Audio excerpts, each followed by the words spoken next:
Judgement झालं म्हणजे criminal केस पूर्णपणे संपली असं अनेक लोकांना वाटतं. पण प्रत्यक्षात जजमेंट हा शेवट नसतो. क्रिमिनल लॉमध्ये जजमेंटनंतरही काही कायदेशीर पर्याय उपलब्ध आहेत. भारतीय नागरिक सुरक्षा संहिता 2023 नुसार कन्व्हिक्शन झाल्यावर किंवा ॲक्विटल झाल्यावरही हायर कोर्टमध्ये जाण्याचा अधिकार दिलेला आहे. हे पर्याय म्हणजेच अपील, सेंटेन्स सस्पेन्शन आणि रिव्हिजन. जजमेंट हे 2 प्रकारचं असतं, कन्व्हिक्शन किंवा ॲक्विटल. कन्व्हिक्शन म्हणजे आरोपी दोषी ठरतो आणि त्याला शिक्षा ठोठावली जाते. ॲक्विटल म्हणजे प्रॉसिक्युशन आरोपीविरुद्ध गुन्हा सिद्ध करण्यात अपयशी ठरतं आणि आरोपी निर्दोष मुक्त होतो. पण या दोन्ही परिस्थितीत जजमेंट लगेच अंतिम होत नाही. कन्व्हिक्शन झाल्यानंतर आरोपीकडे सर्वात महत्त्वाचा उपाय म्हणजे अपील. BNSS मधील अपील संबंधी तरतुदींनुसार दोषी ठरलेला आरोपी हायर कोर्टमध्ये अपील दाखल करू शकतो.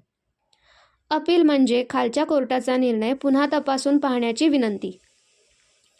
मॅजिस्ट्रेट कोर्टच्या जजमेंट विरुद्ध सेशन कोर्टमध्ये अपील करता येतं. मॅजिस्ट्रेट कोर्टच्या जजमेंट विरुद्ध सेशन कोर्टमध्ये अपील करता येतं आणि सेशन्स कोर्टच्या जजमेंट विरुद्ध हायकोर्टमध्ये अपील करता येतं.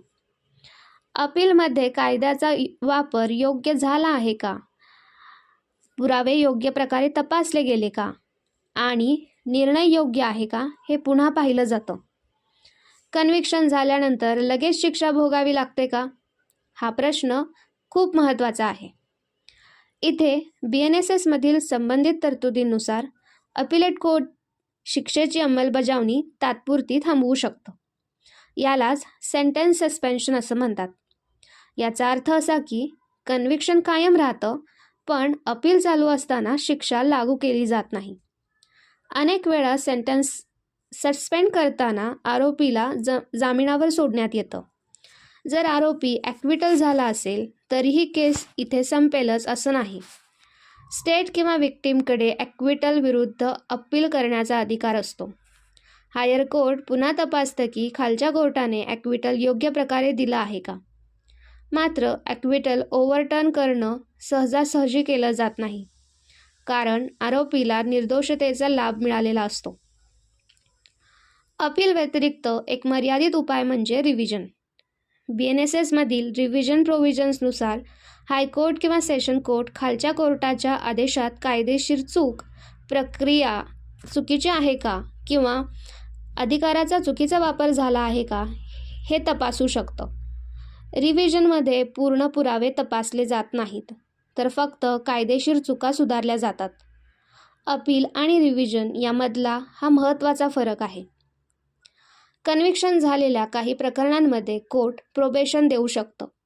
याचा अर्थ आरोपी दोषी असला तरी त्याला तुरुंगात न पाठवता सुधारण्याची संधी दिली जाते. हे प्रामुख्याने कमी गंभीर गुन्ह्यांमध्ये किंवा फर्स्ट टाईम ऑफेंडरसाठी वापरलं जातं.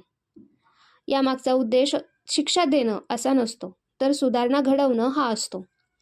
म्हणजेच जजमेंट हा क्रिमिनल केसचा पूर्ण शेवट नसतो. अपील, सेंटेन्स सस्पेन्शन आणि रिव्हिजन हे न्यायव्यवस्थेतील महत्त्वाचे सेफगार्ड्स आहेत. क्रिमिनल लॉमध्ये प्रत्येक निर्णय हायर स्क्रुटिनीसाठी खुला ठेवला जातो, जेणेकरून अन्याय होऊ नये. त्यामुळे जजमेंट आल्यानंतर कायदेशीर प्रक्रिया पुढे जाऊ शकते. क्रिमिनल लॉचा उद्देश फक्त शिक्षा नाही आहे, तर न्याय आणि समतोल राखणं हा आहे.